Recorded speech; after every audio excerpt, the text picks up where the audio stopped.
Hello everyone, स्वागत है सभी का हमारे चैनल इंडियंस बायोलॉजी हब में।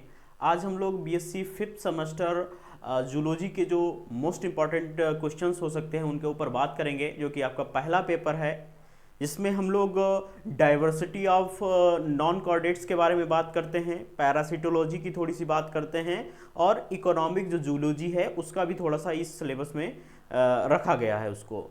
तो उसी के ऊपर हम लोग आज बात करेंगे। स्टार्ट करते हैं आज के लेक्चर को, जो कि आपका इसका जो फर्स्ट पेपर है उसका एग्ज़ाम 2 या 3 दिन में होने वाला है। आप उस एग्ज़ाम को देने से पहले एक बार इस लेक्चर को देखिए और इसके जो नोट्स हैं, जो कि आपके इंडियंस बायोलॉजी हब जो टेलीग्राम चैनल है उसको आप देखेंगे एक बार, तो आपकी सारी चीज़ें क्लियर हो जाएंगी। तो बात करते हैं। सबसे पहले हम लोग लॉन्ग क्वेश्चंस की बात करेंगे, जो कि आपके एग्ज़ाम के पॉइंट ऑफ व्यू से काफ़ी इंपॉर्टेंट हो सकते हैं। सबसे पहले हम लोग बात करेंगे लॉन्ग क्वेश्चंस के बारे में। लॉन्ग क्वेश्चंस में पहला क्वेश्चन आपका पैरामीशियम से रिलेटेड है। आप लोग जानते हैं पैरामीशियम फाइलम प्रोटोजोआ का एक मेंबर है, और पैरामीशियम का जो टॉपिक है वो पुराने समय से लेकर अब तक ये पूछा जाता रहा है, जिसमें एक्सटर्नल या इंटरनल जो मॉर्फोलॉजी है वो आपको बतानी होती है, और इसका जो रिप्रोडक्शन होता है वो आपको बताना होता है। इंटरनल मॉर्फोलॉजी में इसका जो आकृति है, इसकी जो आकार है, इसके बॉडी में जो पेलिकल पाई जाती है, जो सीलिया पाए जाते हैं, उनके बारे में आपको बताना होता है। और जो इसका इंटरनल स्ट्रक्चर होता है उसमें आपको जो साइटोप्लाज्म है या जो न्यूक्लियस है, फूड वैक्यूल्स हैं, कॉन्ट्रेक्टाइल जो वैक्यूल्स होती हैं, या जो ओस्मो रेगुलेशन का जो प्रोसेस होता है पैरामीशियम में, वो आपको बताना होता है। जब पैरामीशियम के हम लोग रिप्रोडक्शन की बात करते हैं, उस रिप्रोडक्शन में आपको बाइनरी फिजन मेथड का मेथड बताना होगा। इसके अलावा ऑटोगेमी एक मेथड होता है जिसको हम लोग न्यूक्लियर रीअरेंजमेंट के नाम से भी जानते हैं, उसको बताना होता है। और एक सबसे खास प्रकार का रिप्रोडक्शन का टाइप होता है कॉन्जुगेशन मेथड इन पैरामीशियम, वो भी आपको बताना होता है। आपकी पहली यूनिट से ही रिलेटेड दूसरा टॉपिक है जिसको हम लोग साइकॉन के नाम से जानते हैं। एक्चुअल में साइकॉन जो टॉपिक है बहुत ही फेमस टॉपिक माना जाता है, और ये आपका टॉपिक जो है फाइलम पोरीफेरा से रिलेटेड है। साइकॉन का जब भी क्वेश्चन पूछा जाता है तब आप इसके जो सेलुलर ऑर्गेनाइजेशन होता है इसकी बॉडी में, और इसका जो रिप्रोडक्शन होता है, और इसकी बॉडी में जो कैनाल सिस्टम पाया जाता है उसके बारे में आपको मुख्य रूप से बताना होता है। सेलुलर ऑर्गेनाइजेशन जो होता है, क्योंकि इसकी जो साइकॉन की जो बॉडी होती है वो 2 स्तरीय होती है, उसमें अलग अलग प्रकार की सेल्स होती हैं जो कि विशेष कार्यों के लिए, विशेष प्रकार की एक्टिविटीज़ के लिए रिस्पॉन्सिबल होती हैं, जिसमें हम लोग पिनेकोडर्म को लिखते हैं, कोएनोडर्म को लिखते हैं। इसके अलावा मीजेनकाइमा का नाम आता है, जो कि कोएनोडर्म और जो है आपका पिनेकोडर्म के बीच में पाई जाती है, तो उनके बारे में आपको बताना होता है। इसके अलावा इसका जो रिप्रोडक्शन होता है साइकॉन में, एसेक्सुअल रिप्रोडक्शन और सेक्सुअल रिप्रोडक्शन, वो भी आपको डिस्कस करने होते हैं। और सबसे खास बात जो साइकॉन की होती है वो होता है इसका कैनाल सिस्टम। कैनाल सिस्टम आप लोगों को बहुत अच्छी तरीके से तैयार करना होगा, जिसमें कैनाल सिस्टम होता क्या है और कितने प्रकार का होता है, ये सारी चीज़ें आपको साइकॉन में ही मेंशन करनी है, जिसमें आपको एस्कॉन टाइप, साइकॉन टाइप और ल्यूकॉन टाइप को बताना होता है। आपकी जो दूसरी यूनिट है जिसमें एक टॉपिक रखा गया है, और ध्यान रखिए जो साइकॉन होता है वो एक प्रकार का स्पंज है, ध्यान रखिएगा। दूसरी जो यूनिट है उसमें एक टॉपिक रखा गया है टेनिया सोलियम के नाम से। टेनिया सोलियम जो होता है फाइलम प्लेटीहेल्मिन्थेस का एक मेंबर होता है, जिसको हम लोग टैप वर्म के नाम से जानते हैं। इसकी एक्सटर्नल मॉर्फोलॉजी, ये देखिए एक्सटर्नल मॉर्फोलॉजी है, और रिप्रोडक्शन के बारे में आपको खास तरीके से बताना होता है। एक्सटर्नल बॉडी में अगर हम लोग देखें टेनिया सोलियम की, एक लॉन्ग बॉडी होती है, इसकी सेगमेंटेड बॉडी होती है, जो कि 3 भागों में डिवाइड रहती है, जिसमें स्कोलेक्स होता है, नेक होता है, स्ट्रोविला होता है, उसके बारे में आपको बताना होता है। इसके अलावा जो इसका रिप्रोडक्शन होता है, क्योंकि आप लोग जानते हैं जो टेनिया सोलियम होता है वो एक प्रकार का हर्माफ्रोडाइट वर्म होता है, या हर्माफ्रोडाइट टाइप वर्म हम लोग कह सकते हैं। तो इसका रिप्रोडक्शन भी बहुत खास होता है, जो कि आपको क्वेश्चन में बताना होगा। इसके अलावा एक टॉपिक है नेरिस। नेरिस तो आप लोग समझते हैं, आप लोगों ने पढ़ा भी है, फाइलम एनिलिडा का मेंबर है। और एनिलिडा का मेंबर होने के साथ साथ आप लोग गांव में इसको देहाती भाषा में रेसे कह देते हैं, या केंचुआ, इस तरीके से नाम हम लोग लेते हैं। इसको हम लोग सैंड वर्म के नाम से भी जानते हैं, या फिर क्लेम वर्म के नाम से भी जानते हैं। सैंड वर्म मतलब ये मृदा में पाया जाता है, मिट्टी में पाया जाता है। और जो क्ले सॉइल होती है, एक प्रकार की एक टाइप होता है सॉइल का, उसमें ये अधिकतर मात्रा में पाया जाता है। इस कारण इसको क्ले वर्म भी कहा जाता है। इसकी जो एक्सटर्नल मॉर्फोलॉजी होती है, खासकर इसकी बॉडी में जो डिवीजन्स होते हैं, उसमें हेड रीजन होता है, ट्रंक रीजन होता है, पाइजीडियम रीजन होता है। इन तीनों रीजन्स के बारे में आपको बताना होता है। इसके अलावा नेरिस में किस प्रकार के पैरापोडिया होते हैं, डाइजेस्टिव सिस्टम पूछा जाता है कभी कभी, इसका नर्वस सिस्टम भी पूछा जाता है, इसका एक्सक्रीटरी सिस्टम भी पूछा जा सकता है, और इसका रिप्रोडक्शन पूछा जा सकता है। अब आप सोच रहे होंगे कि इतना सारा पूछा जाता है, नहीं पूछा जाता है। अगर आपसे नेरिस के बारे में पूछा जाएगा तो आपको उसके बारे में जर्नल जो इन्फॉर्मेशन है और उसकी जो मॉर्फोलॉजी है, यानी कि उसका बॉडी में कितने कौन कौन से रीजन होते हैं, वो बताने होंगे। साथ ही साथ क्या किया जाता है, डिफरेंट प्रकार के जो सिस्टम्स हैं, चाहे वो एक्सक्रीटरी सिस्टम हो, चाहे वो नर्वस सिस्टम हो, चाहे वो आपका डाइजेस्टिव सिस्टम हो, किसी एक सिस्टम को जोड़ दिया जाता है। ठीक है, ऐसा नहीं कि तीनों सिस्टम जोड़ दिए जाएंगे, तब तो बहुत बड़ा क्वेश्चन हो जाता है। एक सिस्टम को जोड़ा जाता है। और नेरिस में जो डाइजेस्टिव सिस्टम होता है वो बहुत ही विकसित प्रकार का होता है। इसकी जो एलिमेंट्री कैनाल होती है, बक्कल केविटी जो होती है, ईसोफेगस होता है, स्टमक होता है, इंटेस्टाइन होता है, इरेक्टम होता है, बहुत सारी चीज़ें होती हैं। फूड को जो है, इसका फूड फीडिंग की जो मैकेनिज्म होती है वो बहुत इंपॉर्टेंट होती है। तो ये सारी चीज़ें आपको नेरिस के डाइजेस्टिव सिस्टम में लिखनी होती हैं।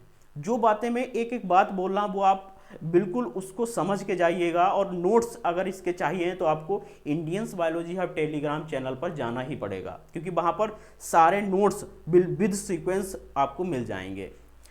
इसके अलावा जो आपकी चौथी जो यूनिट है, जिसमें एक टॉपिक रखा गया है पैलियोमोन के नाम से। एक्चुअल में जो पैलियोमोन होता है उसको प्रॉन भी कहा जाता है। ये पैलियोमोन या प्रॉन, जिसको हम लोग फाइलम आर्थ्रोपोडा के अंतर्गत पढ़ते हैं। और जो पैलियोमोन होता है उसकी एक्सटर्नल मॉर्फोलॉजी के बारे में हमको बहुत अच्छी तरीके से तैयार करना होता है। बॉडी के जो डिवीजन्स होते हैं उनको बहुत अच्छी तरीके से तैयार करना होता है, जिसमें दो रीजन्स बहुत इंपॉर्टेंट होते हैं। एक सिफेलोथोरेक्स रीजन, दूसरा होता है एब्डोमेन रीजन। ये दो भाग होते हैं पैलियोमोन की मॉर्फोलॉजी में या डिवीजन, बॉडी की डिवीजन में। और इन दोनों भागों को अच्छी तरीके से तैयार करना होता है। ये आपको मैं सजेस्ट कर रहा हूँ, आप पैलियोमोन और प्राण को जरूर तैयार करके जाइएगा, क्योंकि इसकी बॉडी में बहुत सारी खास बातें होती हैं।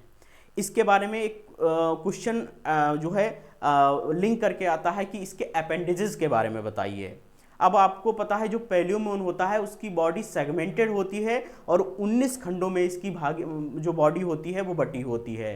और प्रत्येक सेगमेंट के साथ में एक पेयर जो है आपका अपेंडेज जुड़ा रहता है पैलियोमोन की बॉडी में। ये बात बहुत खास होती है जो कि आपको पढ़ के जानी पड़ेगी इस टॉपिक के अंतर्गत। इसका डाइजेस्टिव सिस्टम है, नर्वस सिस्टम है, और इसका जो रिप्रोडक्शन है वो भी आपको पढ़ के जाना ही होगा। ठीक है, लेकिन जो सिस्टम्स है उनमें से सिर्फ सिस्टम तो एक ही आएगा, चाहे नर्वस सिस्टम आए, चाहे डाइजेस्टिव सिस्टम आए, चाहे एक्सक्रीटरी सिस्टम आए। और जो रिप्रोडक्शन होता है और जो बॉडी के डिवीजन होते हैं या जो मॉर्फोलॉजी होती है वो आपको सभी क्वेश्चन में, चाहे किसी भी इंडिविजुअल ऑर्गेनिज्म का पूछा जाए, वो आपको बतानी ही होगी। आगे हम लोग बात करेंगे पाइला की। हम लोग बात करेंगे पाइला जो होता है आपका फाइलम मोलस्का का मेंबर होता है, और ये आपकी 5वीं यूनिट से संबंधित एक टॉपिक है। पाइला के बारे में मॉर्फोलॉजी इसकी आप समझ के जाइएगा और रिप्रोडक्शन भी समझ के जाइएगा, क्योंकि ये पाइला का जो टॉपिक है वो अधिकांशतः पूछा नहीं गया है इस बारे में, इसलिए मैं इसको आपको बहुत ज़्यादा इसके लिए रिक्वेस्ट नहीं करूँगा कि आप इसको तैयार करिए, क्योंकि ये सिलेबस का पार्ट है। और कभी कभी शॉर्ट नोट इसके बारे में पूछा जाता है कि रिप्रोडक्शन इन पाइला में कैसा होता है, तो इस तरीके से क्वेश्चन बन सकते हैं यहाँ पर। अगला जो टॉपिक है आपकी छठी यूनिट से रखा गया है, जिसको हम लोग गंधी बग के नाम से जानते हैं। अब आपने जो पेपर का टाइटल देखा उसमें एक वर्ड लिखा हुआ है पैरासिटोलॉजी। बहुत सारे पेस्ट और वेक्टर्स को आपकी सिलेबस में मेंशन किया गया है जो कि नुकसान पहुंचाते हैं। तो गंधी बग एक इंसेक्ट पेस्ट होता है जो पेडी क्रॉप को, धान की फसल को नुकसान पहुंचाता है। गंधी बग आप लोग नाम समझ रहे हैं, गंधी बग, गंदी महक वाला, यानी कि अब ऐसा एक इंसेक्ट पेस्ट होता है जो धान की फसल को नुकसान पहुंचाता है। बिल्कुल, अगर आप किसी भी फसल के ऊपर अगर गंधी बग का इन्फेक्शन होता है, अगर आप उसके पास से निकलेंगे तो आपको बहुत ही गंदी महक आएगी और इस कारण इसको गंधी बग कहा जाता है। सेंट्रल इंडिया के कुछ रीजन में, साउथ इंडिया के कुछ रीजन्स में, बिहार, पटना और बंगाल के रीजन्स में अधिकांशतः आपको गंधी बग का इन्फेक्शन देखने को मिलता है। और इसका जो जूलॉजिकल रूप से अगर हम लोग बात करें, इसको लैक्टोकोराइजा वेरिकॉर्निस के नाम से जाना जाता है। ये टॉपिक बहुत फेमस है, बहुत ज़्यादा मात्रा में पूछा जाता है। इसके बारे में आपको लिखना क्या है, वो बहुत सारी बातें इंपॉर्टेंट हो जाती हैं। पहली बात तो इसका क्लासिफिकेशन बहुत इंपॉर्टेंट है। मॉर्फोलॉजी पेस्ट की कैसे होती है, लेप्टिकोराइजा वेरिकॉर्निस की मॉर्फोलॉजी कैसी होती है, किस प्रकार से इन्फेक्शन को फैलाता है, कैसे इसको प्रिवेंट किया जाना चाहिए, कैसे इसको कंट्रोल किया जाना चाहिए, और इसकी जो लाइफ साइकिल है वो सारी बातें आपको इस क्वेश्चन के अंतर्गत बतानी होती हैं। दूसरा, इसी यूनिट के अंतर्गत, छठी यूनिट के अंतर्गत आपको एक टॉपिक रखा गया है टर्माइट्स के बारे में। टर्माइट्स आप लोग जानते हैं, जिनको हम लोग साधारण भाषा में जो है दीमक के नाम से जानते हैं। दीमक एक ऐसे पैरासाइट होते हैं या कह सकते हैं कीट, इंसेक्ट होते हैं जो कि लकड़ी के बने हुए आइटम्स के ऊपर या फसलों को भी नुकसान पहुंचाने वाले एक घटक होते हैं। और ये बहुत बड़ी मात्रा में फसलों को, लकड़ी के बने हुए आइटम्स को नुकसान पहुंचाते हैं। इसका अगर क्वेश्चन आपको तैयार करना है तो आपके इसी चैनल के ऊपर ये टॉपिक आपको बहुत आसानी से मिल जाएगा, बहुत ही साधारण भाषा में मिल जाएगा। इसमें इसकी जो स्टेराइल कास्ट होती हैं, रिप्रोडक्टिव जो कास्ट होती हैं, किंग है, क्वीन है, वर्कर्स हैं, सोल्जर्स हैं, वो सारी चीज़ें आपको यहाँ पर डिस्कस करनी होती हैं टर्माइट्स के टॉपिक में। बहुत कॉमन टॉपिक है, बहुत फेमस टॉपिक माना जाता है। आगे हम लोग बात करेंगे, एक टॉपिक रखा गया है आपके इस जो 7वीं यूनिट है, पिसीकल्चर। पिसीकल्चर को हम लोग मत्स्य पालन कहते हैं, मछलियों का पालन जिसको कहते हैं। पुराने समय से लेकर वर्तमान समय तक इसका नाम जरूर चेंज हुआ है, अलग अलग नामों से लोग बुलाते हैं अलग अलग कल्चर में, चूँकि ये एक महत्वपूर्ण मेथड होता है इंडिया में और बहुत सारी फॉरेन कंट्री में। मछलियों का भोजन के सोर्स के रूप में इसका उपयोग बहुत ज़्यादा मात्रा में किया जाता है, क्योंकि जिस तरीके से देश में पॉपुलेशन बढ़ रही है, उनकी फूड की रिक्वायरमेंट बढ़ रही है, तो डिफरेंट टाइप के कल्चर को प्रोड्यूस किया जा रहा है जिससे कि लोगों की फूड की रिक्वायरमेंट को पूरा किया जा सके। तो पिसीकल्चर एक महत्वपूर्ण मेथड होता है जिसमें किस प्रकार से मछलियों को डिफरेंट मेथड्स के द्वारा पाला जाना चाहिए और कैसे उनका मैनेजमेंट किया जाना चाहिए। इसके अलावा ब्रीडिंग पॉन्ड क्या होते हैं, ब्रीडिंग टेक्निक्स क्या होती हैं, नेचुरल ब्रीडिंग क्या होती है, आर्टिफिशियल ब्रीडिंग क्या होती है, फिश सीड क्या होते हैं, इसके अलावा नर्सरी पॉन्ड क्या होता है। बहुत सारी बातें, छोटे छोटे पॉइंट्स होते हैं पिसीकल्चर में जो आपको एक सीक्वेंशियल प्रोसेस में बताने होते हैं। क्या क्या रिक्वायरमेंट होती हैं मछलियों को पालन करने के लिए, उनका मैनेजमेंट करने के लिए और उनको प्रोसेसिंग करने के लिए। समझ रहे बात को? तो बहुत सारी चीज़ें होती हैं और ख़ासकर जो लास्ट में एक प्रोसेस होता है जिसको हम लोग कह सकते हैं कि मछलियों को कैसे प्रिजर्व किया जाना चाहिए, कैसे बचाया जाना चाहिए, वो चीज़ें बहुत इंपॉर्टेंट हो जाती हैं। और साथ ही साथ इसी क्वेश्चन में आपको अगर पिसीकल्चर पूछा जाता है तो इकोनॉमिक इम्पोर्टेंस ऑफ जो है पिसीकल्चर आपको बताना होगा कि मछलियों का आर्थिक महत्व क्या है। एक तो फूड के रूप में, इंडस्ट्रियल लेवल पर भी इसका उपयोग किया जाता है, बहुत सारी औषधि बनाने में इसका उपयोग किया जाता है। तो एक बहुत ही अच्छा टॉपिक बन जाता है आपका। जो आपकी 8वीं यूनिट है उसमें बहुत सारे कल्चर मेथड्स को रखा गया है, जिसमें सेरीकल्चर है, एपीकल्चर है, इसके अलावा आपका लैग कल्चर है, कई सारे कल्चर मेथड्स को रखा गया है। लेकिन पुराने एग्ज़ाम के पैटर्न को देखते हुए, प्रेजेंट टाइम के पैटर्न को देखते हुए मैंने एक कल्चर मेथड रखा है यहाँ पर, सेरीकल्चर। सेरीकल्चर क्या होता है? रेशम कीट पालन। रेशम कीट पालन के बारे में आपको बताना होगा और बहुत इंपॉर्टेंट होता है रेशम कीट पालन, चूँकि ये इंडस्ट्रियल लेवल पर बहुत इंपॉर्टेंट होता है। बहुत सारी ऐसे प्रोडक्ट तैयार किए जाते हैं जो मनुष्यों के लिए, मनुष्यों की लाइफ को बेहतर बनाने के लिए तैयार किए जाते हैं। तो सेरीकल्चर के बारे में कौन कौन सी ऐसी सिल्क वर्म की स्पीसीज होती हैं जो सेरीकल्चर में उपयोग की जाती हैं, जैसे कि मलबरी सिल्क वर्म, मूंगा silk worm, tussar silk worm, era silk worm, बहुत सारी स्पीसीज होती हैं जो कि आपकी सिल्क वर्म में या सेरीकल्चर में उपयोग किए जाती हैं, उनके बारे में आपको बताना होता है। इसके साथ ही साथ आपको इसी क्वेश्चन में life cycle of silk worm के बारे में ये बताना होता है, जिसमें किस तरीके से एग होते हैं, उनका हैचिंग कैसे होता है, उनका प्यूपा स्टेज कैसी होती है, कैटरपिलर लार्वा क्या होता है, कोकून स्टेज क्या होती है, वो सारी चीज़ें बहुत इंपॉर्टेंट हो जाती हैं। और सेरीकल्चर इंडस्ट्री के बारे में भी आपको थोड़ा सा मेंशन करना होता है। इसके अलावा जो ये कुछ 10 टॉपिक्स हैं, ये बहुत खास टॉपिक्स हैं आपके एग्ज़ाम के पॉइंट ऑफ व्यू से। इसके अलावा कुछ शॉर्ट नोट भी हैं जो कि आपके लिए खास हो सकते हैं। बात करेंगे हम लोग, सबसे पहला जो टॉपिक है रोडेंट के बारे में है। सॉरी, थोड़ा सा, हाँ देख लेते हैं। शॉर्ट नोट में पहला जो टॉपिक है रोडेंट को लेकर है। रोडेंट ऐसे एनिमल्स होते हैं जो कि मनुष्यों को बहुत ज़्यादा मात्रा में नुकसान पहुंचाते हैं। खासकर आपके जो सिलेबस में रोडेंट को रखा गया है वो एक प्रकार के रेट होते हैं, चूहे होते हैं, जो कि एक प्रकार के रोडेंट होते हैं, मनुष्यों की फसलों को, मनुष्यों के अनाजों को बहुत ज़्यादा मात्रा में नुकसान पहुंचाते हैं। तो आप लोग रोडेंट अगर पूछा जाए तो रोडेंट के बारे में जनरल क्राइटेरिया देकर आप लोग रेट के बारे में लिख सकते हैं।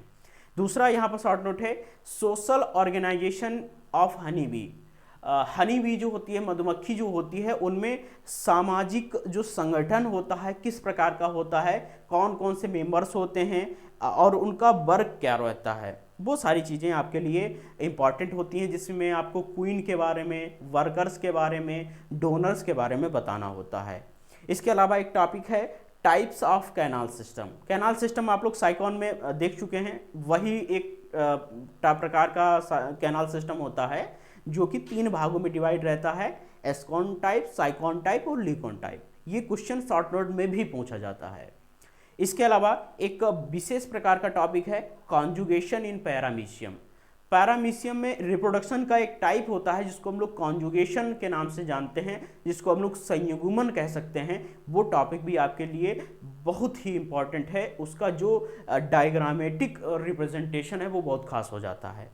इसके अलावा importance of animal breeding. Animal breeding का इम्पोर्टेंस क्या है इम्पोर्टेंस आप लोग जानते हैं। अगर आप लोग जेनेटिक्स में पढ़ते हैं, जेनेटिक्स को आपने पढ़ा होगा, उसमें जो क्लासिकल जेनेटिक्स होती है वो ब्रीडिंग को ही लेकर प्रमोट करती है। ब्रीडिंग के बहुत सारी टेक्निक्स होती हैं, ब्रीडिंग के बहुत सारे एरियाज होते हैं और उनका इम्पोर्टेंस क्या है, क्योंकि जो बहुत सारी डिफरेंट प्रकार की स्पीसीज बनाने के लिए, उनसे बहुत सारे प्रोडक्टिव मटेरियल्स को प्राप्त करने के लिए। इसके अलावा एक जो लास्ट शॉर्ट नोट है आपका, journal characters of Hemichordata. Hemichordata ये एक सब फाइलम होता है हेमिकॉर्डेटा, इसके जर्नल कैरेक्टर्स के बारे में आपको डिस्कस करना होगा। बहुत ही कॉमन रूप से अगर आप अभी 5th सेमेस्टर, इसका 2nd पेपर भी हम लोग लेकर आएंगे, उसमें आप लोग बेलेनोग्लोसस के बारे में पढ़ेंगे। बेलेनोग्लोसस हेमिकॉर्डेटा का ही एक मेंबर है जिसको आप लोग पढ़ेंगे, क्योंकि यहाँ पर आपको सिर्फ हेमिकॉर्डेटा के जनरल कैरेक्टर्स के बारे में ही डिस्कस करना होता है। तो अगर हम लोग इस पेपर की बात करें, ये पेपर आपके लिए बहुत खास है और इस पेपर को बेहतरीन तरीके से सही ढंग से अगर आपको तैयार करना है तो जो टॉपिक्स मैंने बताए हैं उन टॉपिक्स को आपको समझना है और एक बार मेरे टेलीग्राम चैनल पर जाकर उन पीडीएफ्स को खोलकर देखना है कि एक्चुअल में कैसा क्या प्रोसेस रहता है। तो आपको सारी चीज़ें, एक एक चीज़ आपको एक एक क्वेश्चन क्लियर हो जाएगा। इसी के साथ हम लोग अगले लेक्चर में मिलते हैं। थैंक यू सो मच और सब्सक्राइब कर दीजिए, बेल आइकन का बटन दबाकर इसको शेयर भी कर दीजिए। Thank you so much.